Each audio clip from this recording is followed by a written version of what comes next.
We are rolling through what is soon to be the full NFL season. So I hope you guys had fantastic Christmas breaks. I hope your holiday season is going well. I know a lot of people are going to be continuing on into this week, and we got one NFL game left in the next to last week of the season with the Bills taking on the Patriots. But I thought the big storyline coming out of Sunday Night Football was that the Packers are ready for prime time. And it may not be snowy weather, but I thought you saw what is the most significant factor about home field advantage this year. Crowds are going to be relatively insubstantial. Noise is not going to be a factor in a big way, but weather can be a big factor. And Green Bay has the biggest and best home field advantage of any team in the NFL as we get closer to the playoffs. And look, Green Bay close to locking up a home field advantage throughout. They've got a big game against the Bears when it didn't seem for a long time like the Bears game was going to matter very much at all. I'll run you through the playoff picture here in a moment, but the big takeaway from me from this game between the Packers and the Titans continues to be what I have said for a while. On the Titans side, they can't rush the passer. They have absolutely no pass rush whatsoever, and as a result, they have no chance of getting defensive stops. And that's because they whiffed on Jadeveon Clowney. They whiffed on Vic Beasley.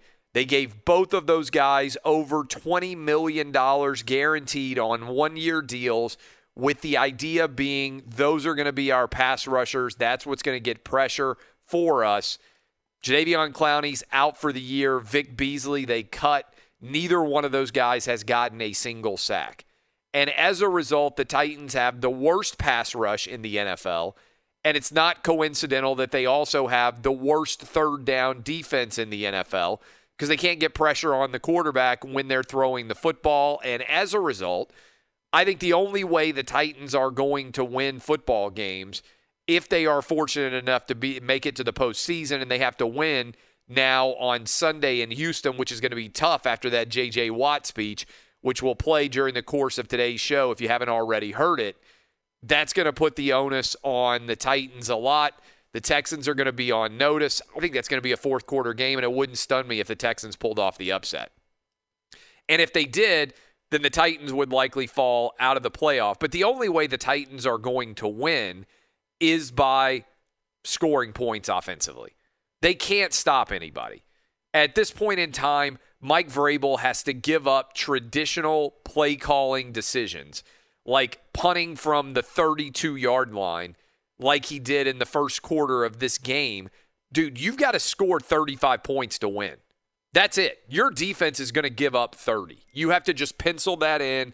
This team is going to score 30 points against you, and that is what is going to have to happen. You just have to pencil it in. And that means you got to be poised and ready and able to score 35 points. And the Titans got down 19-0. They came back to make it 19-14, and then it was a really bad night officiating-wise for the NFL. You had the offsides called, which was not close to an offsides that led to a blocked punt that probably took some points off the board for the Titans. And then you had a running back with an NFL official with a perfect view stepping out at the 43-yard line. The Titans didn't challenge it. And yes, that's the Titans' fault for not getting the word down to Vrabel that the guy had stepped out of bounds. But you can't miss that call if you're an official. And so it was just an ugly, ugly performance for the Titans, ugly officiated game. But ultimately, I think that Aaron Rodgers made the case that he may be the MVP of the league. Patrick Mahomes didn't play that well. We're going to talk a decent amount about the Chiefs throughout this show. How much confidence do we have right now in the Chiefs, given their performances over the past 7 weeks have been mediocre? Let's be honest. Just winning by 6 or more points in all of those games, including a 3-point win over the Falcons when the Falcons really choked again down the stretch. But to me, I have now moved. I said before the season started, I like the Chiefs and I liked the Saints in the Super Bowl, I think you have to put the Packers as the favorite in the NFC right now. I know they had the one bad performance against the Vikings. I know they got crushed in a really poor performance by the Bucs earlier in the season. But I think the Packers are really rounding into form. They're running the football well. They've got a three-headed, at least, running back monster. Devontae Adams is healthy. You got a situation with Aaron Rodgers where he's playing at an absolutely MVP level. The home field advantage, like I said, is going to be massively important down the stretch. And so, to me, I think this is going to be a really, really intriguing scenario to follow. And let me just kind of take you into the playoff picture a little bit and give you a sense of where we are headed here with a lot of different moving parts coming down the home stretch. Again, AFC South has not yet been decided. The Titans had a chance to win it tonight. They got blown out. The Titans had a chance to win it last night. They got absolutely blown out by the Green Bay Packers. And if you look at the playoff picture right now, yes, I know that we've got the Bills going up against the Patriots, but really that game, even though it matters a lot to Bills fans, not particularly significant in the larger playoff picture right now because you've got Kansas City, who has clinched the overall number 1 seed. The Pittsburgh Steelers and the Buffalo Bills can go back and forth still over who's going to end up the 2 seed and who's going to end up the 3 seed. The Titans are hanging on to the AFC South by their fingernails right now.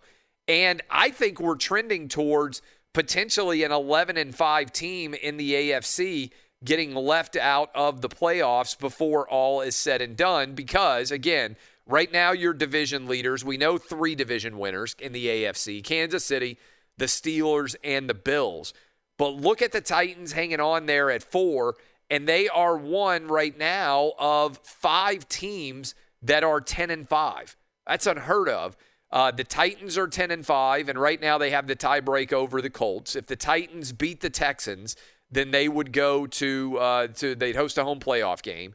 The Miami Dolphins are at 10-5. We'll see whether or not the Bills have much to play for, whether they care about that 2 versus 3 seed. They would have the tie break over the Pittsburgh Steelers, so they may, if you're a Dolphins fan, you want them to just say, hey, we don't care. But right now you look at the Bills sitting at 11-3. If they win tonight, they'd be 12-3. They'd jump up to the 2 seed. If they win out, they have the tie break over the Steelers. Do they care? Do they care about the 2 versus the 3, or would they just as soon rest their team? Same question, by the way, for the Pittsburgh Steelers.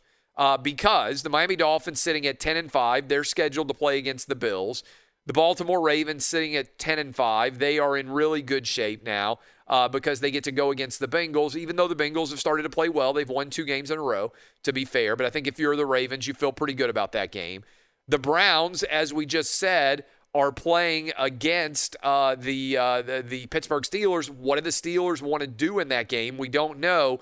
And the Colts on the outside looking in, they are playing against Jacksonville. Jacksonville has now clinched, by the way, the number 1 overall draft pick. It